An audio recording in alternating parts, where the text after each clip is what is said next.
quite a team, because on the advice of the doctor, we saw Dr. Gikonya last night and what he said.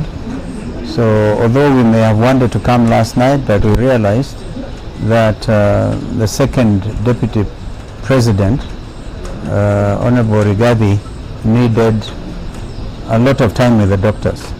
But this morning, we are privileged that Dr. Gikonya has allowed some of us to see him.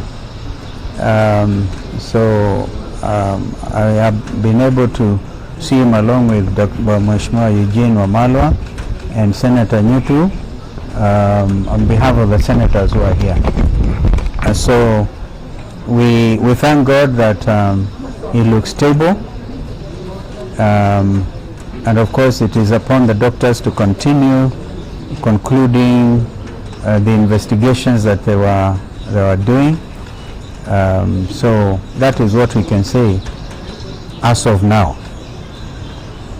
We all watched what happened in the Senate, and some of you may have seen the interview that I conducted on Citizen Television, where I predicted that things were going to move very, very fast.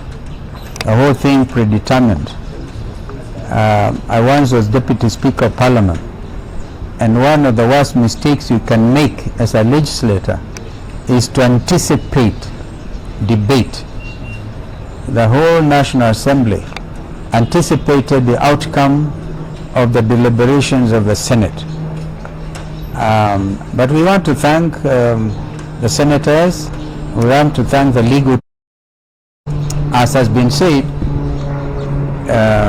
it is historic, and it's all because of Constitution 2010, which is why we are saying he is a second deputy president. Even as we speak, he is still deputy president. So I was the 10th vice president. Eugene Wamalwa, is the other brother, was what version was it? The eighth. So these things are important. It's part of our history, it's part of our heritage as a people, and we are in the process of consolidating our nationhood as a country within the community of nations. But what happened in the Senate last night was, as historic as it was, it had serious flaws.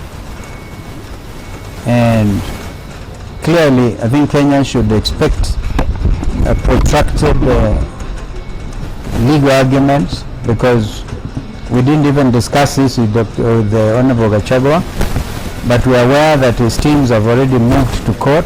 It's expected.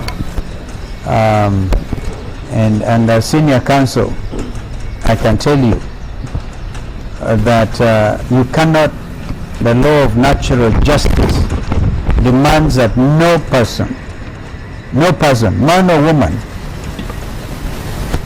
shall be condemned unheard. And it was all there.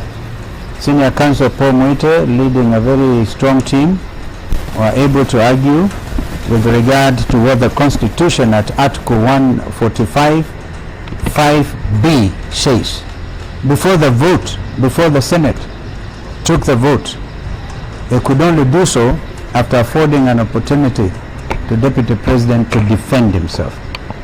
There are other arguments, of course, by Senior Counsel Jim Orengo and Tienda Molo on the other side, and Gumbe. Yeah, so we respect all of that. But truth be told,